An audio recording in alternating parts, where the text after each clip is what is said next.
ગત 5 જાન્યુઆરીના રોજ એક સ્મીમેર હોસ્પિટલથી લિંબાયત પોલીસ સ્ટેશન ખાતે મરણ જનાર હૈદર અલી બાકર અલી નામના ઈસમનું મોત થયાનો ટેલિફોન વર્દી મળતા જેનો અનુસંધાને લિંબાયત પોલીસ સ્ટેશન તરફથી સદર મરણ જનારનું પીએમ કરાવવા માટેની પ્રોસિજર કરીને ડેડ બોડી તેના સગા ભાઈને સોંપેલ હતી.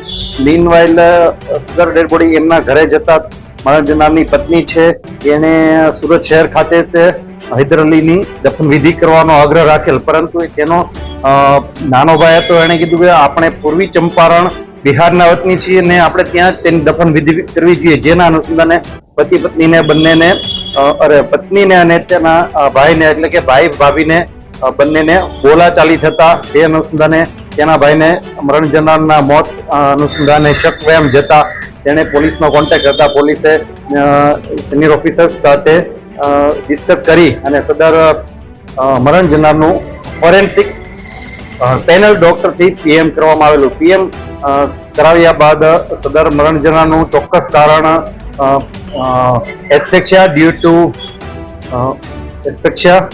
Two compression over chest and neck એટલે કે ગળું અને છાતી દબાવવાથી મરણ જનારનું મૃત્યુ થયેલ છે. જે અનુસંધાને લિંબાયત પોલીસ સ્ટેશને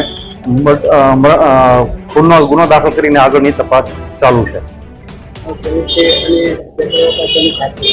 હત્યા થવા પાછળનું કારણ એવું કે મરણ જનારની પત્ની ઈશરજા એવું જણાવે છે કે મરણ જનાર છે 1 મહિના માટે મુંબઈ ખાતે મજૂરી કામ કરતો હોય ને ત્યારબાદ તે મુંબઈથી પરત સુરત શહેર ખાતે આવતો ત્યારે તેની પત્નીને શારીરિક અને માનસિક ખૂબ મોટી યાતનાઓ આપતો હોય, જેનાથી કંટાળીને મરણ જનારે તેને મારી નાખવાનો પ્લાન બનાવે.